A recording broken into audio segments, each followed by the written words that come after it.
Thanks for joining us for this edition of The Agronomists, brought to you by U.S. Borax, the Soybean School, and ADAMA Canada. While other sources of innovation run dry and fail to understand your needs, ADAMA is here to deliver. And we're all in on you. Talk to your ADAMA sales rep today.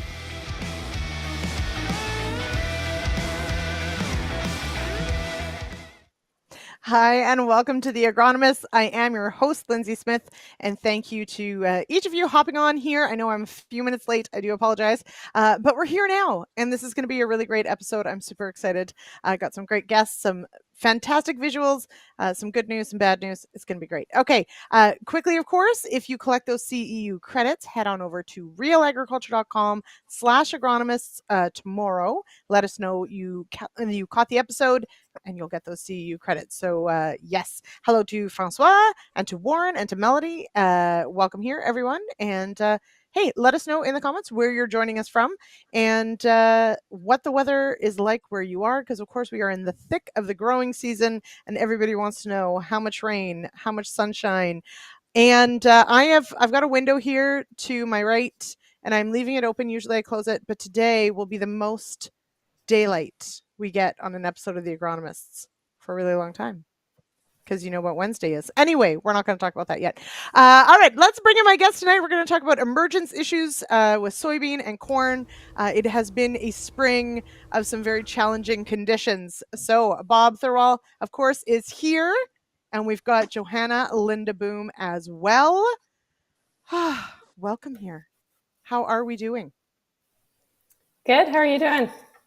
Good. All Doing right. Great, Good. All right. Now, Bob, how are things where you are? Well, things are pretty good, really. I'm in southwestern Ontario, and we have had quite a start to the spring. I think we've seen just about every different situation that Mother Nature could throw at us. The corn is really starting to kick in now, and the soybeans are still struggling a little bit, but they're starting to come to with some recent moisture. Yeah. Now, Johanna, how far are you from where Bob is? Do your territories cross? No, not exactly. Like we would be directly east. So if Bob is southwest corner, we would be southeast corner, but not quite because we're not in Ottawa Valley. So that's right. That is for Warren and I to hold. Yes, I think we're the far east or like Western Quebec or something like that. Anyway, nobody ever comes to visit, you guys. Just letting you know, nobody comes out this far. All right. Okay. So yes, we are talking about some challenging conditions this spring. Johanna, why don't you just walk us through sort of, at least for your area, but I think conditions are pretty similar, what that April into May window really looked like and the challenges it set out for growers. Yeah. So I think probably one of the challenges has been the extremes, right? We went from, a really hot and dry week, and I think it was like early April, late March, to really wet, to warming up, and then started planting, snapped back to a couple really cold nights, and then we had a little bit of rain as a break now, and we're back to hot again. So it's presented some interesting challenges. One of our biggest challenges has been, I've never seen the clay this hard. A lot of people are talking about it from the mild winter, not having as much freeze-thaw action in the soil, so not seeing it break up the way we normally would. But that's definitely been a challenge for us. A lot of dry planting conditions, and yeah, it's been an interesting one for sure. Now, Bob, I thought we wanted dry during planting. Was it too dry? Yeah, there's a difference between dry and super dry. Never seen before dry. So absolutely, we would rather, what's the saying? Plant into dust and the bins will bust. So it is nice to get, corn, soybeans in the ground, get their roots established, driving down deep and helping, being able to collect some moisture later on in the season if it does get dry. So typically dry in the spring is nice, but I would just echo some of the things Johanna mentioned. We had what I describe as Caribbean weather in the week of April 12th or 14th, in that range. And then we went backwards, and there was a tiny bit of crop put in April in that hot week. And then really most of the guys west of London really didn't get going until I think it was the 8th of May. Yeah. And so those guys that got started early had a pretty good start. But like Johanna mentioned, the clay, I've never seen it so hard either. And, we had the driest May on record, I think, in the last 50 years. And one rain in May, guys started planting and finished planting corn and soybeans without getting their planter wet. It's just unheard of. Yeah. And, so yeah, the clay was really, really hard. There was less frost this year. We also had a couple of big, heavy rain events in March and April that I think really pounded that clay and made it hard. Yeah. So I guess that's my one question. Johanna, did you see any evidence of sort of early work or last fall work that spelt perhaps worse conditions this spring? I mean, we all love a crystal ball to know what we'll be up against, but or was it the other way around? We were sort of waiting around to get stuff done, but were there any sort of sins of going in too early in those earlier windows because we didn't have that terrible winter or long winter? I don't think there's a lot of errors last fall that we saw, but any kind of spring tillage this year was really, really difficult to try and get a seed bed out of it. What would normally take guys 2 passes took 3 or 4 in some cases. And unfortunately, I hate to say it, but some of our cover crops were some of the hardest ground to deal with, I think, just because it pulled a lot of moisture out early. Yeah. Well, for sure. If anyone's got any questions or comments on that one, do throw them in there because that certainly has been a hot topic lately in these last few weeks. Is trying to figure out, what some of the fallout might be from some of these big water-using crops potentially. But let's get into some of the specifics of what we've seen. So, Bob, maybe I'll start with you. We do have some great visuals as well. But Bob, what has been perhaps one of the most common emergence issues that you've seen either for soy or corn? Yeah, I'll start with soybeans. That was really the crop that really struggled for us across most of Ontario. And the corn seemed to get off to a good start. Even guys planted corn and soybeans the same day into similar conditions across the road kind of thing. And the corn seemed to have enough moisture to get started. And the soybeans really struggled. And by no fault of their own, a lot of growers planted deeper than they normally would this year. And I think at the time it was the right thing to do. We were chasing moisture and we were all planting, 2.5 inches on the clay, whether it was no-till or whether it was worked ground that had dried out a little bit. And I think, again, doing the right thing, chasing moisture, we always like to get that seed into moisture. But then we got a little rain the 19th of May. Most of our area in the southwest got about 1/2 inch. Some areas got 1 inch. And then the following week, we had 2 nights of frost. So it rained on Friday night. We had 2 nights of frost, Wednesday and Thursday night following. And I think those 2 combinations really set up the seed trench so hard. And we even had guys that, had no-tilled in, had a nice crumble on top of the seed trench. Wasn't really a heavy crust that we're normally used to with a bit of rain on the clay. But the seed trench was so tight, it was just holding those plants in there, and it was really, really tough to get those through. And so soybeans were definitely our biggest trouble this year. And then in some areas, guys would set up their drill to plant 2 to 2.5 inches in the hardest parts of the field, and they'd have their down pressure set for that. And then in the softer soil areas of the field, we'd get down to 3 inches. Well, soybeans have a really tough time coming from 3 inches. I don't like 3 inches personally. I think 2.5 is kind of the max. But again, that's just the way conditions went. And those beans that were in 3 inches just ran out of gas. They did. Yeah. Yeah. So Johanna, similar story for beans in your area as well? Yeah, I kind of echo those comments. I do think in most cases where we were able to plant to moisture at 2.5 inches deep, we did okay with that. For the most part, like that May 19th, May 20th rain is what marks a lot of our, for sure, replants. Like stuff planted before that rain had a lot of issues versus stuff planted the day after the rain is some of the best that we've seen. One of my customers told me if he had it his way, he would have planted everything on May 21st. But unfortunately, we don't have big enough planters for that. So, Right. yeah, definitely echo a lot of Bob's comments there. But also we're also told we're supposed to go in early. So I totally get where, you've got acres to cover, you've got a calendar that you don't know what's going to come a week after. So yeah, so again, being able to look back and say should have waited to the 21st. If you knew you were going to have great conditions at the 21st, you'd wait, but we don't know. So it happens. Okay, I do want to Johanna, maybe you can pick which slide it is.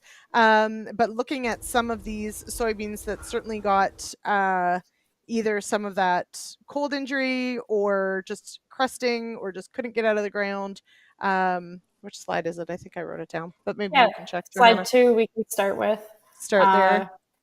Just to echo on your comment there about not knowing the future, I think talking to a lot of growers, there wasn't too many people happy with the planting conditions they were planting into on the clay, trying all sorts of things to work it out. And yeah, I don't think we can fault anybody for not wanting to park their planter, in the second week of May during spring, right? And some of the fields made it up and they're okay. Like Bob said, like most of our corn we're pretty happy with. So, so these cold nights, the one thing that really struck me, yes, we do have some heavy clay, but we have some really nice sandy loam as well. And the first corn I was looking at was on some of the best ground in my territory. And that's where this leafing out underground picture in the top left comes from. And there was no crust on it, right? So it looks exactly like it got crusted. But, seeing a lot of this, and the corn stand was pretty good. Like, still had probably 30,000 plants, but you could tell there was obvious skips. And that's what really struck it for me. Like, that was one of my first days digging up populations. I thought it looks like we actually did get some injury from this cold. You can see in the bottom left-hand corner, one of those beans, it looks like it almost came up to the surface and then it sort of spiraled back down. To me, that's a sign of, probably some cold injury instead of crusting. And we saw a couple weird ones like that. Or some that looked like they had a crust, but there was really no crust on top. And it was that tight seed trench that Bob was talking about. I feel like this is like, nope. It's like going up. Nope. Going back down. Not doing this. Yeah, those are the nopes. Okay, so Bob, when you see something like the corn leafing out underground, but as Johanna said, no crust. So that's cold injury. Is that a common symptom that you would see in cold injury? Absolutely. Yeah, absolutely. Yeah? We saw too, I think it just really took the vigor out of the soybeans particularly. But when you see that with corn, for sure, it's coming up. It maybe meets a little bit of resistance. It doesn't have to be a heavy crust, but then that cold shock, and it'll just, the corn plants that maybe have a little less vigor than other ones will just turn around and try to leaf out. And no go. They're trying, guys. They're trying. They're doing their best. They're doing their best. All right. Jason Vogt out of Manitoba shares that chasing moisture in the clay in south central Manitoba for soybeans was the right thing to do. This year, using air quotes though, most plants emerged evenly. Others have soybeans that are anywhere from emerging to V3, V4. So a lot of variability there. But again, the quotes in this year, because exactly that, you don't always know if going deeper to moisture is the right call. And it does also matter what happens thereafter, right? That what happens after that seed goes in the ground in those next few days can make or break that decision as well. So, so definitely interesting to see. Jason, I'd love to know sort of how things look like generally in your area, because it sounds like it's been better than other parts of the prairies. So, and I will say, our Canadian cowman who's here from the Fraser Valley joining us, Warren is asking if he's on fourth cut yet, but he says, LOL, no, just second. Yeah, I'd love to know how the first cut went there, Kevin, because it was pretty darn early. But that's the Fraser Valley for you. All right. Okay, so we've got definitely some cold injury. As Johanna, you use the terrible term, the replant term. So we do want to tackle a little bit of that tonight. Making that call for replants. What what is that minimum plant stand that you absolutely have to have? Johanna, you've walked some of these fields. You just joined us on a school episode on this very topic. How do you make the call on the replants? Yeah, so to give you an idea, like we were being really patient with the rains we had last week. I did the math real quick. I think I got probably 1,100 acres to walk with some serious replant concerns in phone calls today alone. So it definitely is out there. Normally, you'd say minimum 100,000 plants per acre. On some of the clays, we'd like to see 120 to 140, but this late in the year, we're going to put up with 100, 110,000 if they're healthy plants. And that's a big consideration is, are all the plants that are up, are they healthy? Are they looking good? Or are they sort of half dead already? I think having this rain over the last week was, one of my coworkers would call it $1 million rain because it saved a lot of crops for us. And I think just the way the top of the soil stayed moist, the beans were able to push up and seeing a lot more promising fields right now. So Bob, same idea, when you're getting calls like Johanna's getting and you're walking fields that, are on that cusp, we are, June 19th, we're getting through June here. What goes into a decision like that right now, this late in the year? Well, Johanna covered it pretty well. The other thing I would just add is how consistent the stand is across, because you can get lots of stands that are maybe in that 120 to 140, but then you'll get gaps that maybe 60 or 80, depending where water laid or just a harder part of the soil, maybe a clay knoll, those kinds of things. And so we always try to figure out, okay, is it a big enough patch worthwhile bringing the planter out to this field for? Maybe just a little tiny piece in the corner that you would ignore. But most often, it's just patchy throughout the field because, different elevation, a clay knoll.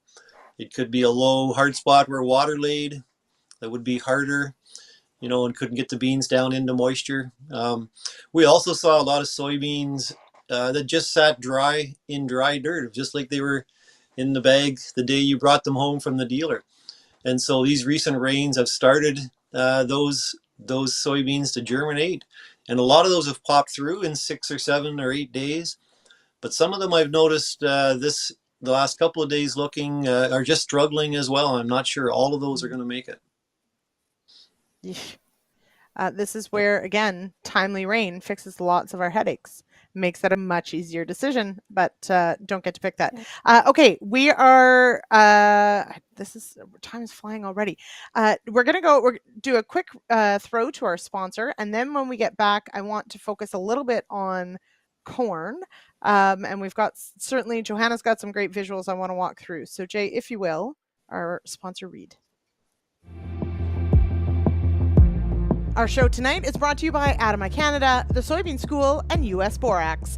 Understanding the interplay of macro and micronutrients is important when choosing fertilizer products and agricultural practices. The ag team at US Borax are experts in boron's role in soil and plant health, including how boron deficiency can limit yield, even when sufficient macronutrients are applied. Backed by decades of field research and lab studies, we can provide recommendations tailored for your specific soil situation. Go to borax.com/radio for more.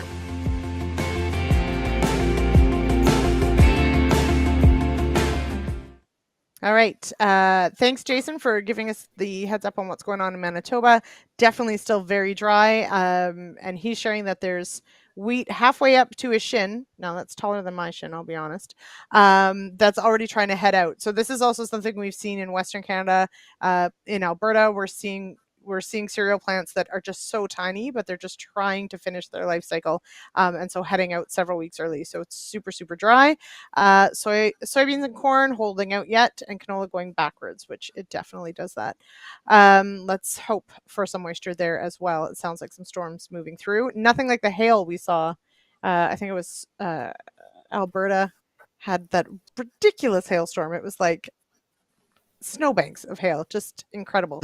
Not that we. So I think Johanna, was it you or was that you, Bob, who sent me pictures of hail? One of you, I did. Bob. I think that Bob. was you. Yeah, Bob did. So there was hail that went through. When was this? And what kind of are we looking at yield loss? Will the corn recover from this? What's the prognosis here? Yeah, so this was a hail that came through with a rainstorm.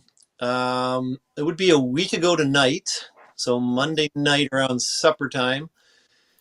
And we had a recent rain. We had a rain Sunday night as well, but then a storm kind of popped up out of the blue on Monday night, and a little localized area in western Elgin County, towards Ridgetown, got this hail, and they got about 2 inches of rain along with it.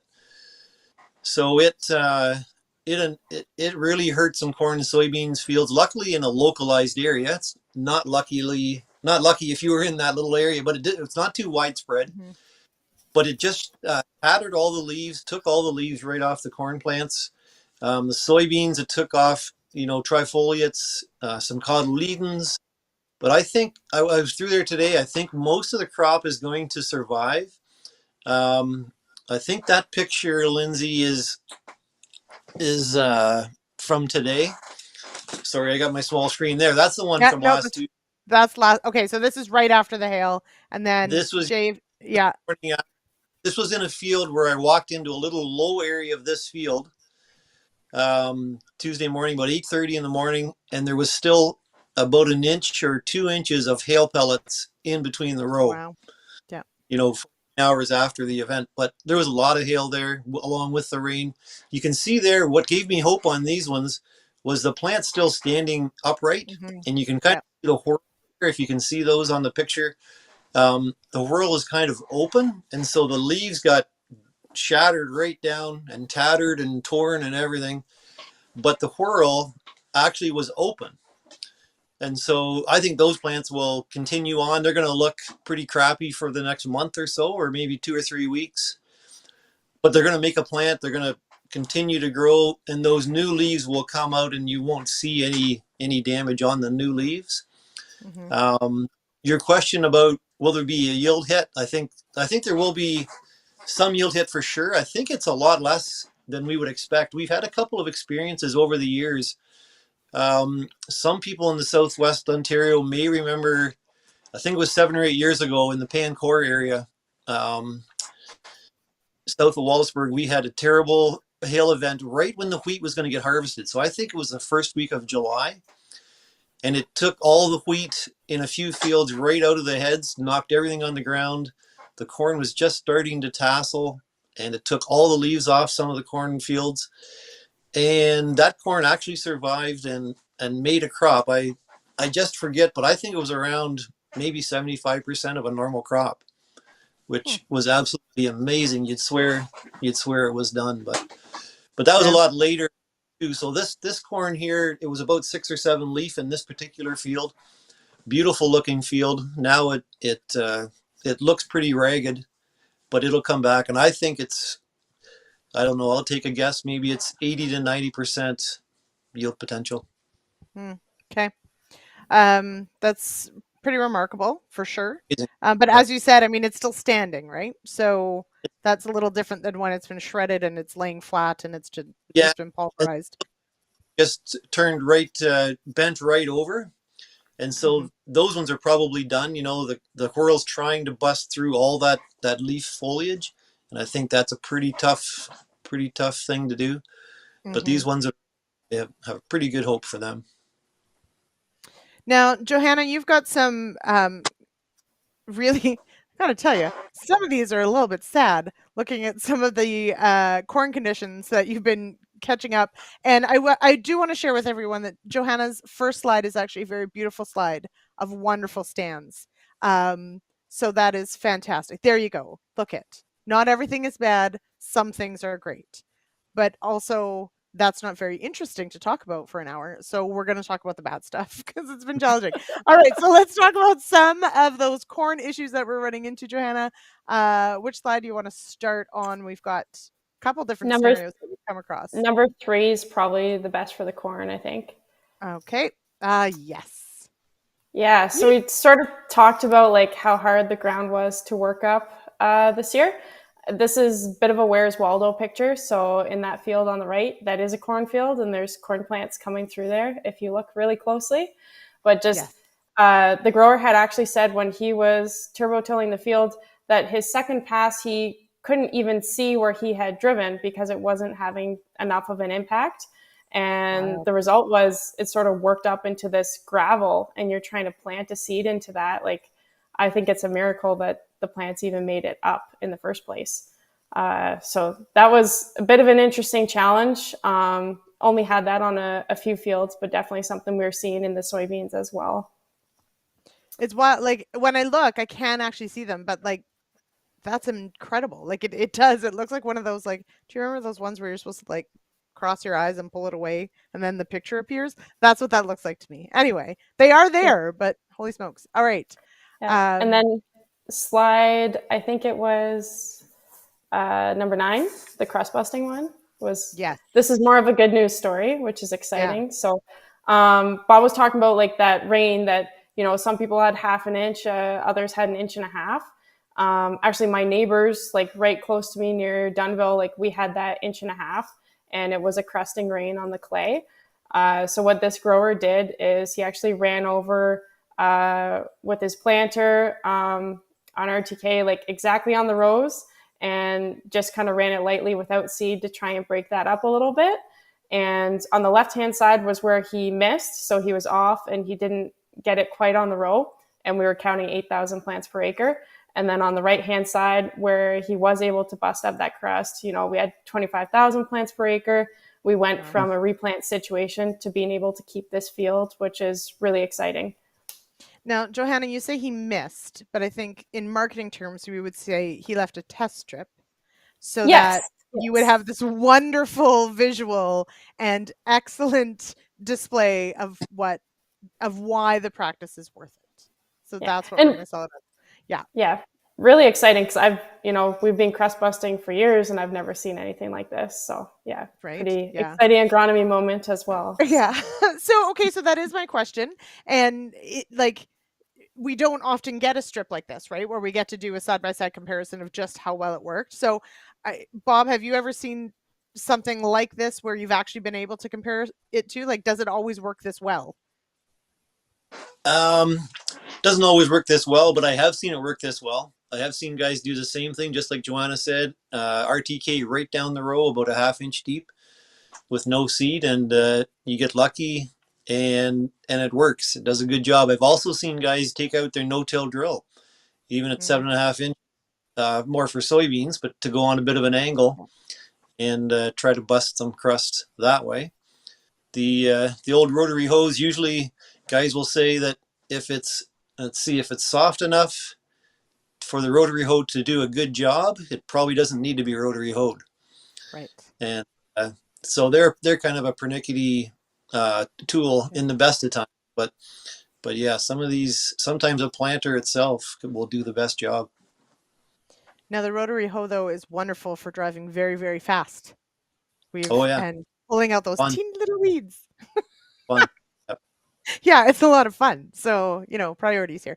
Okay, so Jason brings up a good point. Now, he's in Manitoba, so there's a lot more fall fertility passes that happen for nitrogen, not just phosphorus and potassium. But fertilizing the clay prior to planting worked great last year with consistent rainfall, but not this year with no rain and heat.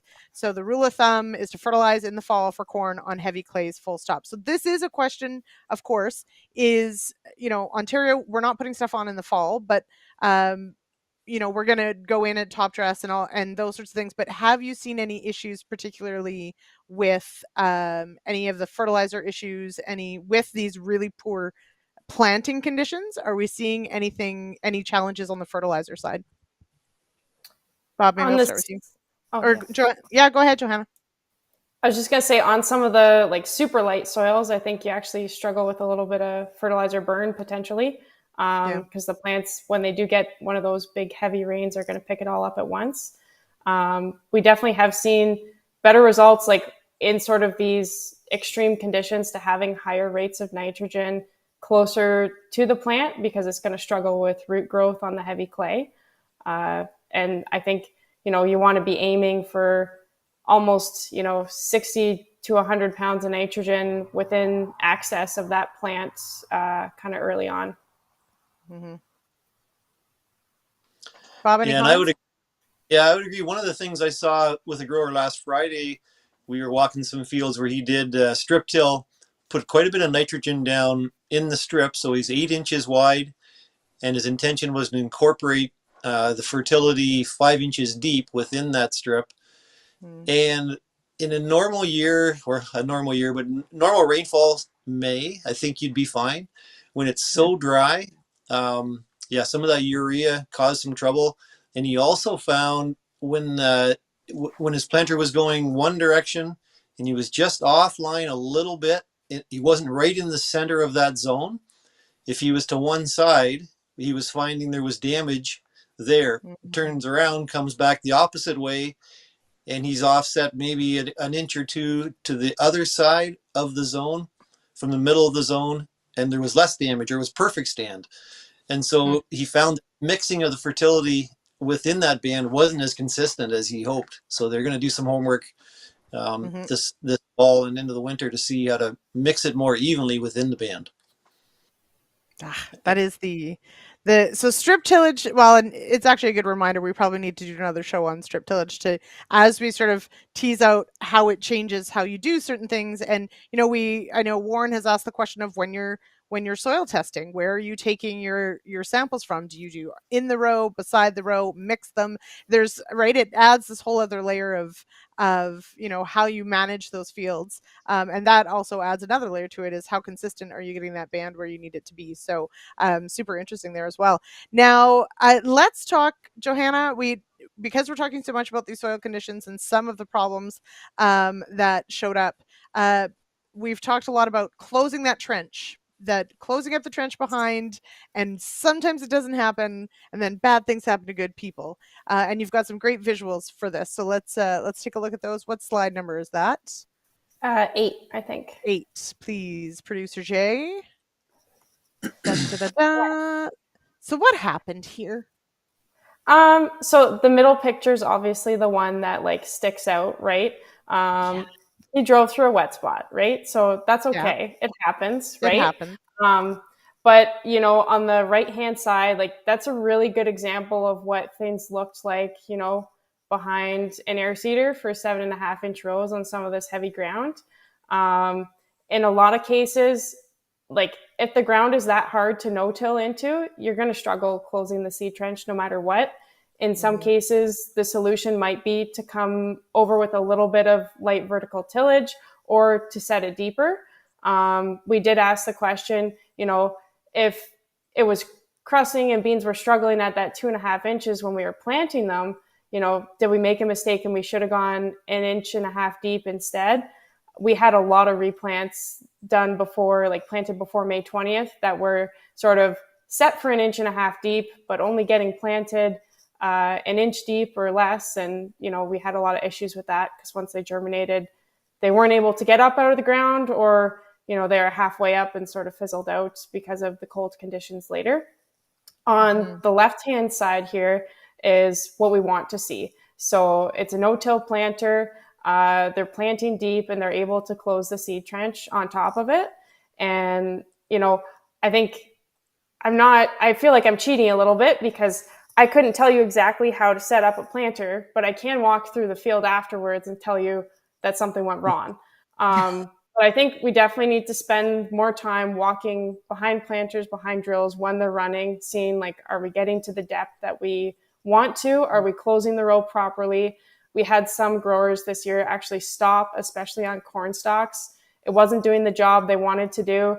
And we actually couldn't get to depth in cases on the root balls and that type of thing. And they decided, you know what, we've got to work this ground a little bit in order to achieve what we want to with the planter. And sometimes that's the right decision. So Bob, so it's a great question, Johanna, and that, looking at that picture on the right, Bob, Johanna said that they sort of talked about what would you do. So, would you have stopped and done another pass? or done a pass to loosen it up? Would you have gone shallower? What is the right call, do you think? Well, it's pretty tough to know for sure, but like Johanna said, it's easy to see the sins afterwards. But I think if you're planting and you're getting that much of an open trench on the right-hand side of that picture, you can recognize that conditions aren't just right. So you have to do something. I would think maybe a shallow tillage pass, would give you a little bit of crumble there that you're able to close that trench on top and offer some soil on top of the trench, Mm-hmm. I think. It's a great point though, Johanna, of and exactly that, to hear from some of your growers that stop. It's not doing the job that you want it to. It's not going to get any better if you keep driving. So you may as well reevaluate and figure out what you have to do. Let's very quickly, producer Jay, if you could. We haven't talked a lot about rootless corn in a long time. And so a lot of what we're talking about tonight, of course, is the struggle of the beginning, but some of these struggles are going to show up later as well. So we've got a clip from a couple of years ago of this corn school about rootless corn. Let's throw to that, take a look, and then we'll come back and talk about this phenomenon as well.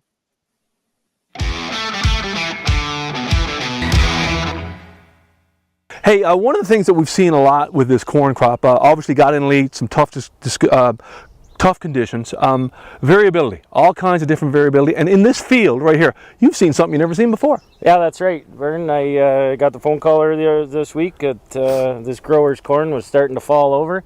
Best field of corn, we're looking at darn near 8-leaf stage corn coming in side dressing as 28, and calls me and says his corn's falling over while he's standing in the field, something I haven't heard of. Yep. Obviously we got some issues. He says there's no roots on the corn. I've read about rootless corn in the past, or floppy corn. You can see a lot on Twitter right now about that. So I used Dr. Google and did some learning through there, and yeah, it started coming in here, and you can see when you look down the row, you see the odd plant that's tipped over, fallen over a little bit. It was a lot worse earlier this week. It was, we were in the high 30s. It's 30 today, but they got a little shot of rain last night through here, and you can see the corn's already starting to gain itself back. But basically what was happening, we call it rootless corn syndrome or floppy corn, is you hit that V2 to V4 stage, and that corn wants to send out its nodal roots, and those nodal roots are going to anchor. Generally they're about 3/4 of an inch below the surface, and they start anchoring that plant out. Well, what we had here was the nodal roots were actually starting to die. Why is that happening? Well, they had a big pounding rain on the May long weekend, 2-inch pounding rain, and the ground then just got hot, dried right out, started to crack, and where we were finding these corn plants that had issues were in the cracks. So digging them up, those nodal roots were in dry, hot soil, and basically they were dying because they couldn't go to moisture, and they just basically dried out and burn off. So then what you have is just seminal roots holding that plant down. Well, it was very windy this week, and we're planted east-west, and we had a strong wind out of the north, and basically those plants were kind of weeble-wobbling and then just would tip over. So are they dead? No, they were still holding on with some good roots, as you can see here, and some roots here. They're still alive. And what will happen now, and you can see this one's starting to regrow some new nodal roots, and what will happen now is you will have some goosenecking at harvest. Small enough plants, though, shouldn't be a big issue, and these plants will recover, but yeah, we're going to see some yield loss for sure.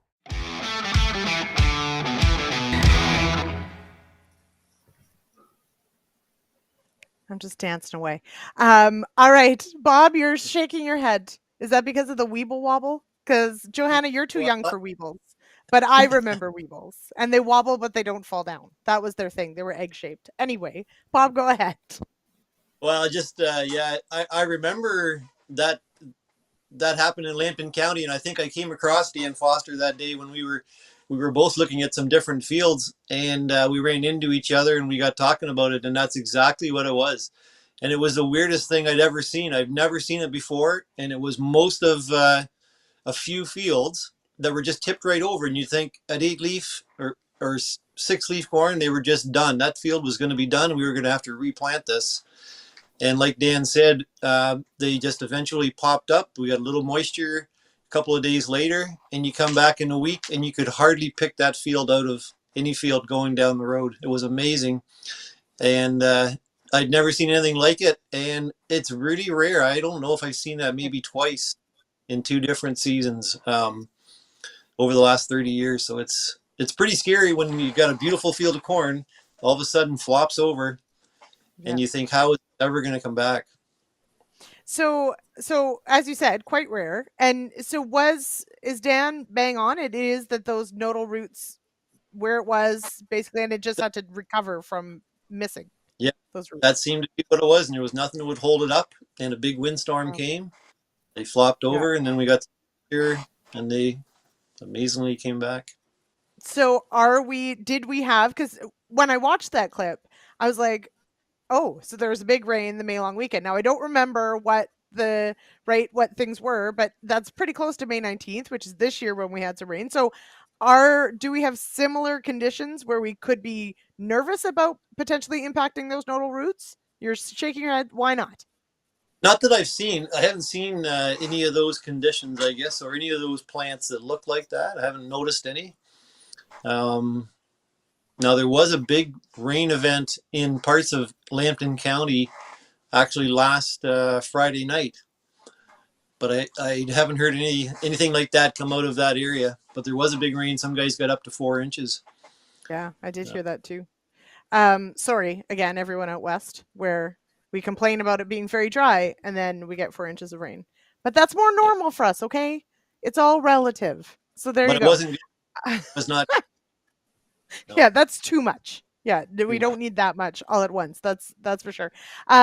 So this is of course one of the questions though that does come up with root growth in some of these tough conditions. So off the top, we talked about when a crop starts off a bit rough, we want it to be relatively dry during planting season so that they're putting down that good root growth. So whether that's the beans, we want our corn plants to be able to grow well and have big healthy roots that anchor them.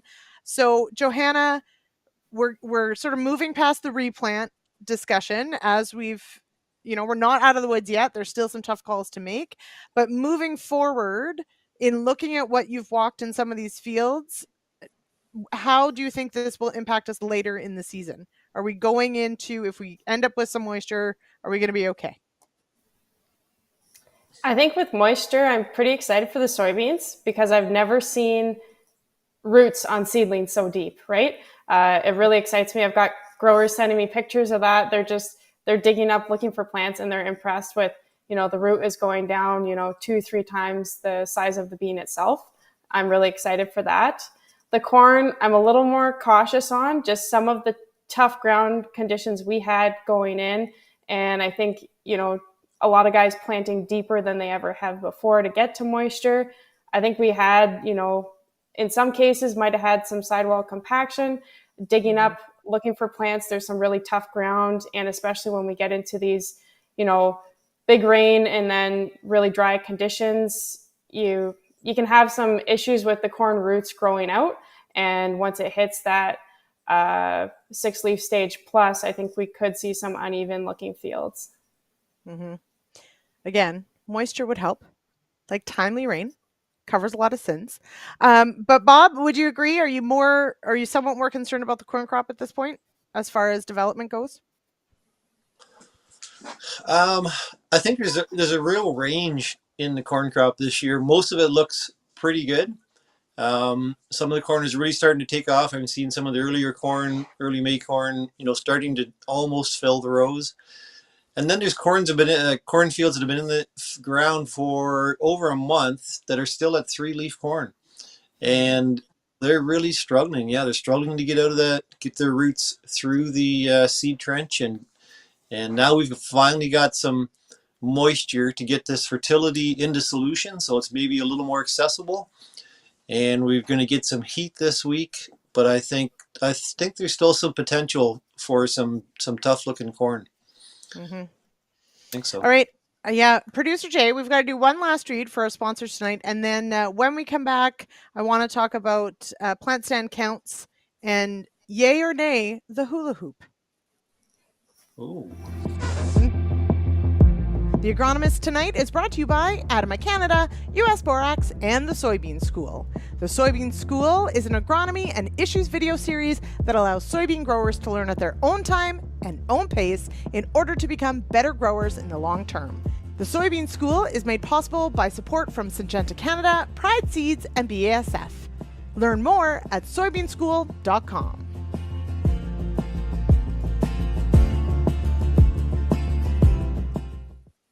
So, before we started the show, I was lamenting to Johanna that in the West we use hula hoops all the time to do plant stand counts. And then I discover that there's perhaps a bit of controversy in Ontario that we have done away with a hula hoop in some situations, and that maybe we shouldn't be using a hula hoop. And so, Bob, what say you? Hula hoop, no hula hoop? Well, I throw my hula hoop in my truck once we start walking fields for soybean counts. And in solid seeded rows, I always use the hula hoop. If we get into 15-inch rows or, soybean widths, row widths with a planter, then I will get my measuring tape out. But the hula hoop for solid seeded soybeans for sure, I think is essential for getting good counts. And so I shared the hula hoop diameter table on Twitter there probably about a month ago. And it just shows that no matter what size hula hoop you have, you can do a quick equation. I use a 30-inch hula hoop, and then I simply multiply my counts by about 9,000. So I figure if I have 20 soybean plants inside my 30-inch hula hoop, then I've got about 180,000 stand. And like Johanna offered earlier, we look to get 100 to 120,000 as a stand before replanting. So that's what I use. Some guys think they like to have a 36-inch hula hoop, so you just get a more representative area, and you can multiply that by 6,100. Or if I'm doing, say, a 15-inch row, I'll get my measuring tape out and measure 10 feet and then count each row on either side of the measuring tape. And I need 100 plants in there for a full stand. So if you're in a 15-inch row, 5 seeds per foot, that's about 175,000, 180,000. And so if you count 2 rows, each at 50, then obviously you're at 100. And but if you count 75 in those 2 rows, then you got a 75% stand. If you count 35, you got a 35% stand. Just easy math for a guy like me. So many ways to do this. So Johanna, this is a handy table. Do you use the hula hoop? Do you throw it, go walk to it, count, or are you getting out the tape measure and going by rows? Yeah, so our summer students use a hula hoop a lot. I do think it's a really accurate method, but I'm a bad agronomist. I forget the hula hoop every time I'm supposed to go check a solid seeded field of beans. So what I typically do is count the beans the same way I would corn. So I do that 17.5 feet a row, and I'll count 4 rows for 7.5-inch beans or 2 rows for 15-inch beans. And if it's 30-inch beans, then you're just the same as you would corn. So that is really easy for me to remember. I measure my boot size. I know exactly 19 of my boots is that 17.5 feet. And I can get the tape measure out to check.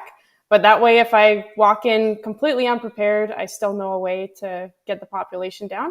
And sometimes if, you're a farmer and you maybe don't have a hula hoop stashed in somewhere, it could be an option for you too. Okay, so there you go. Adapt, innovate, overcome, Johanna. Measure your boot size and use your boots. I like it.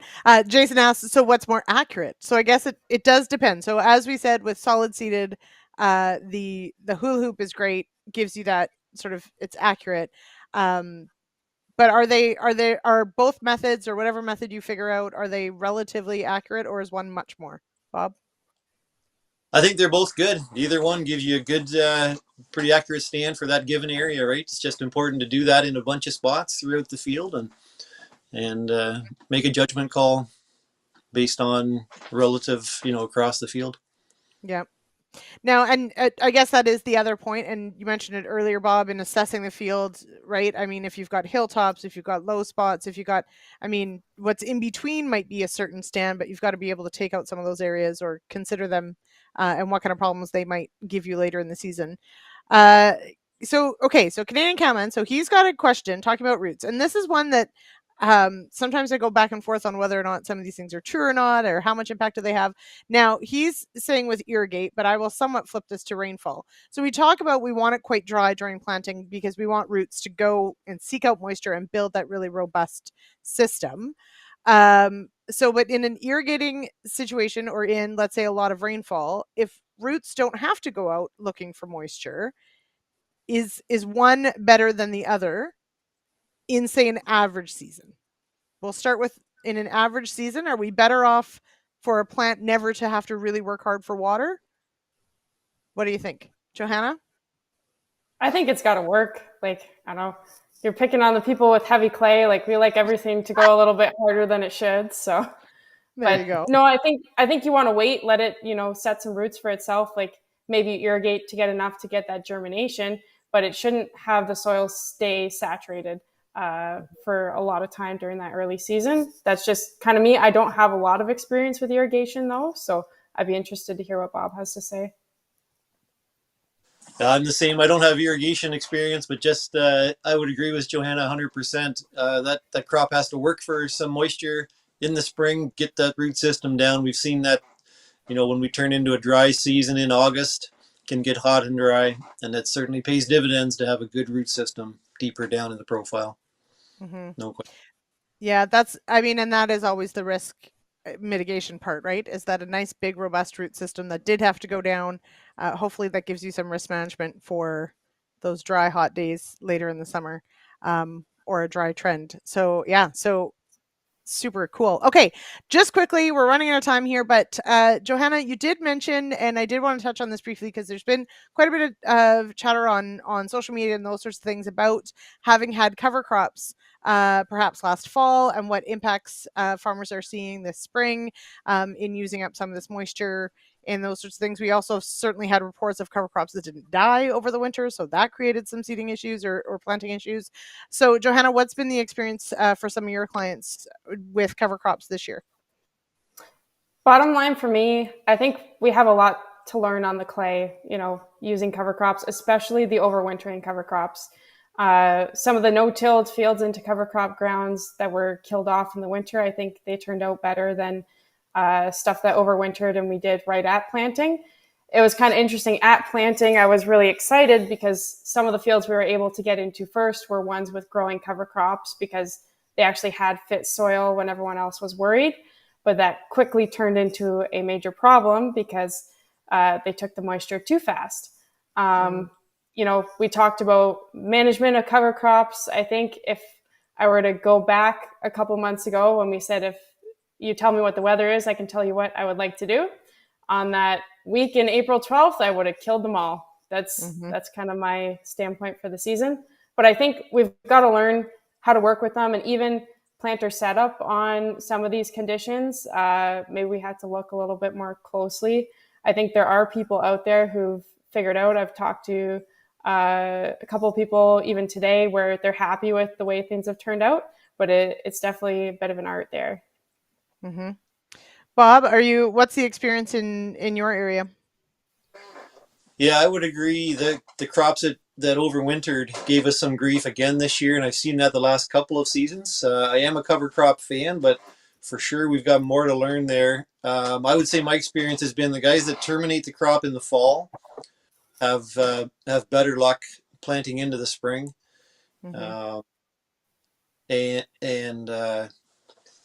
Yeah, for sure. But guys, I have noticed, as far as rotation goes and having those living roots in that field, after wheat, we had a much better soil profile to plant into this spring. Guys mentioned that again. So there is definitely some rotational benefits there to having those cereal crops and cover crops in the mix.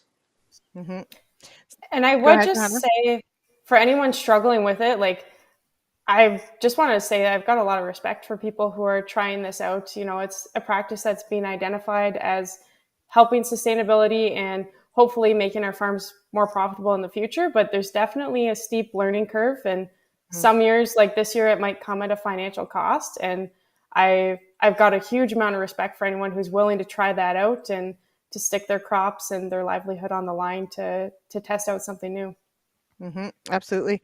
I think, to that point of the fall termination, we did an agronomist earlier this season on, what do you do in the spring, or what's the plan? And realistically, sometimes the plan is that you're going to terminate in the fall, or you've chosen species that are supposed to self-terminate and then they don't. So even for those times where, that is the plan, sometimes you've got to have a plan B and maybe a plan C. But, definitely seeing some images and farmers sharing that, just that loss of moisture has been a lot. But there are other reasons why we use them, but maybe it is that fall termination really is that risk management tool that we need. So great point, Johanna, and definitely still lots to learn on which species to use, when to use them, where, and when to terminate them, for sure. So I will just have you know that sheep love eating them in the fall. So there you go. I almost went a whole show without mentioning sheep. Sorry, guys. Got it in there right at the end. Okay, so we are out of time for tonight. This has been a lot of fun. Some great images, great questions. Everyone, thank you for joining us. Again, if you do collect those CEU credits, head on over to realagriculture.com/agronomist tomorrow and let us know you watched the program. Bob, thank you so much for joining us. I think this was your first time on the show, wasn't it? What? Yes, thanks for having me. Yeah, we'll have you on again. And Johanna, thank you as well. You're old hat at this now. This is like 2 or 3 times, so you're good. You're a professional now. I don't know about that. You can host next time. All right. And next week, of course, 8 p.m. Eastern, we'll be back with another episode. Thank you, of course, to our show sponsors, to ADAMA Canada, US Borax, and the Soybean School.